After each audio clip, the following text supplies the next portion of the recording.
네, 안녕하세요. 터미입니다. 오늘의 괴담콜 라디오.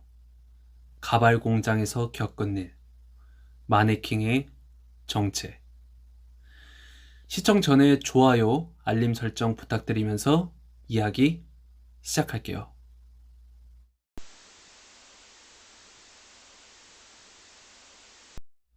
이 이야기는 어렸을 적 제가 7살쯤이었던 것으로 기억합니다. 제가 살던 동네에는 조그만 가발 공장이 있었어요. 가발 공장 앞에는 항상 머리카락들이 이리저리 뒹굴고 있었고, 아저씨와 아줌마들이 분주하게 들락날락거리거나 차에 박스를 실어 나르거나 하는 일들이 반복되었죠. 또 공장 근처에는 여기저기 마네킹 머리들도 함께 흩어져 있어서 가끔 마네킹 머리를 축구공처럼 뻥뻥 걷어차고 놀기도 했었어요. 하지만 언제부턴가 가발 공장 앞에서 분주하게 일하시던 아저씨들, 아줌마들도 보이지 않게 되고 셔터 문이 내려가 있는 날이 많더라고요. 하루는 엄마와 손을 잡고 퇴근하시는 아빠 마중을 나가는 길에 가발 공장 옆을 지나게 되었는데, 문 닫힌 가발 공장을 보시면서 엄마는 "아이고, 요즘 가발이 많이 안 팔린다고 하더니 문을 닫게 생겼나 보네" 라고 하셨죠. 며칠이 지난 어느 날, 동네에서 아이들 몇몇과 숨바꼭질 놀이를 오후 늦게 시작해서 저녁을 먹을 때까지 시간 가는 줄 모르고 재미있게 하고 있었어요. 아파트 단지가 아니고 단독주택들이 많던 동네였기 때문에 숨을 많은 곳이 전봇대 뒤, 그리고 대문 옆, 쓰레기통 뒤 등등 그렇게 많지는 않았죠. 너무 멀리까지 가면 술래가 찾기 어려웠기 때문에 동네에서 특정 집을 지정해서 선을 그어두고 그 밖으로 넘어가서 숨으면 반칙이라고 나름 룰을 정해 놀고 있었어요. 그 지정 선 안에는 딱 가발 공장까지 포함되어 있었고요. 늦가을 또는 초겨울이었기 때문에 해가 빨리 지는 데다가 밤이 되면 술래잡기의 묘미는 극에 달하게 됐거든요. 잘 보이지도 않고 심지어 어두운 벽에 붙어 있어도 못 보는 경우가 있었으니까요. 어둑어둑해져서 한참 재밌게 놀고 있었는데, 술래였던 저는 친구 한 명을 찾을 수가 없더라고요. 아무리 찾아봐도 없길래 결국 "못 찾겠다 꾀꼬리를" 외치고 나서야 얼마 있다가 그 친구가 나타났고, 자기는 가발 공장 안에 숨어 있었다고 했죠. 가발 공장 밖으로 나가지 않고 안에 있었으니 반칙은 아니라면서요. 가발 공장의 셔터 문이 닫혀 있었는데 어떻게 들어갔냐고 물으니까 뒤로 돌아가면 벽에 상자가 쌓여 있고 그 상자를 밟고 창문을 통해서 안으로 들어갈 수 있었다고 하더라고요. 창 밑에는 선반들이 있어서 그 선반을 밟고 다시 창 밖으로 나올 수도 있었고요.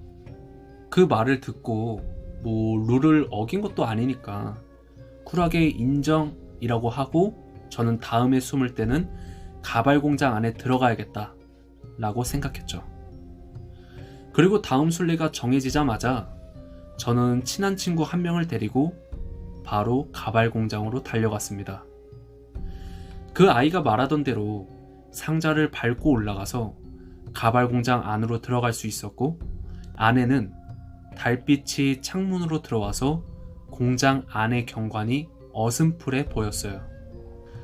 선반들이 나열되어 있었고, 선반 위에는 마네킹 머리들이 가발이 씌어져 있는 상태로 모두 벽을 보고 쭉 나열되어 있더라고요. 그 때문에 뒤통수만 보이고 얼굴은 보이지 않았죠. 지금 생각해보면 검은 머리들이 쭉 나열되어 있는 것만 봐도 등골이 오싹했을 텐데, 숨바꼭질 재미에 정신 나간 7살짜리가 무서운 걸 뭐 알겠나요? 저희 둘은 서로 킥킥거리면서 "여기 있으면 절대 못 찾겠지?" 이러면서 앉아 있었는데, 5분이 지나고 거의 10분이 지났는데도 아무도 찾으러 오지 않는 것이었어요. 그래서 둘은 선반을 딛고 창문을 통해서 다시 밖으로 나왔고 술래를 피해서 무사하게 귀환할 수 있었죠. 그리고 난 다음에 제가 술래 차례가 다시 되었는데 저녁을 먹으러 오라는 부모님의 고함과 연락들이 친구들에게 들렸고 마지막으로 한 번만 더 하고 마치기로 했죠.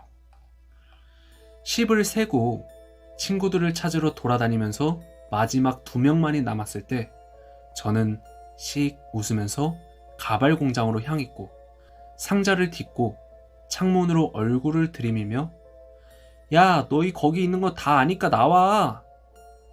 라고 외쳤어요. 그런데 안이 너무 조용해서 저는 안 나오면 쳐들어간다!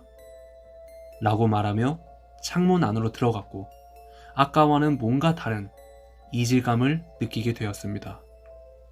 아까와 다름없이 창문을 향해 달빛이 비추고 있었고 모두 벽 쪽을 보고 있던 시커먼 마네킹들 머리들 중에 하나만이 제 쪽을 바라보고 있었는데 그 마네킹과 눈이 마주치는 순간 온몸이 전기에 감전된 듯이 찌릿하면서 제 얼굴이 일그러지는 것 같았습니다.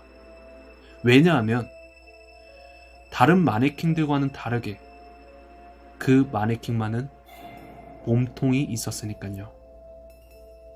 저는 놀라서 소리를 지르면서 울고불고 난리를 쳤는데 소리를 못 들었는지 아무도 오지 않고 저를 보고 있는 그 마네킹은 말없이 양옆으로 또는 빈 그릇 제자리에서 돌면서 조금씩 움직이고 있었어요. 혹시 전신 마네킹이 아닐까? 용기를 내어 가까이 가서 보니까 얼굴은 창백하고 눈에 초점은 풀려있는 어떤 아저씨였습니다. 아저씨는 선반 근처에 옆에 있는 기둥 위 천장에 매달려 있었고 그것 때문에 처음에 들어왔을 때는 다른 마네킹과 같이 뒤통수만 보이다가 줄 때문인지 돌면서 얼굴과 몸이 창문 쪽으로 돌아선 듯 했어요. 그 광경에 정신적 쇼크를 받은 저는 눈물을 폭포처럼 흘리면서 창밖으로 나와 울면서 집으로 달려갔죠. 그 일을 울면서 부모님께 말씀드렸고 심각성을 느끼신 부모님은 경찰에 그 사실을 신고하셨어요. 가발 공장을 다녀오신 아빠는 제가 많이 놀랬을까봐 저를 계속 위로해 주셨고 거의 몇 달 동안 저는 그날의 악몽이 눈앞에 아른거려서 많이 괴로웠습니다. 나중에 동네 어른들이 하는 말을 어설프게 듣기로는 가발 공장이 경영난을 겪고 있었고 그것 때문에 빚을 지셨던 공장 사장님이 그날 공장 문을 닫고 목을 매셨다고 했죠. 근처에는 유서도 발견되었다고 하고요. 철없던 시절 처음으로 보게 된 주검이 정신적으로 엄청난 충격을 주었고요. 그것으로 저는 영화나 드라마에서 목을 매단 장면만 나오면 경기를 일으키게 되었습니다. 절대 콜청자 여러분들은 빈 집이나 공장은 호기심이라도 들어가지 마시길 바랍니다. 오늘의 괴담은 여기까지였습니다. 듣고 싶은 괴담이 있으시면 댓글 부탁드리고 마지막으로 좋아요, 알림 설정 부탁드리며 다음 시간에 뵙겠습니다. 감사합니다.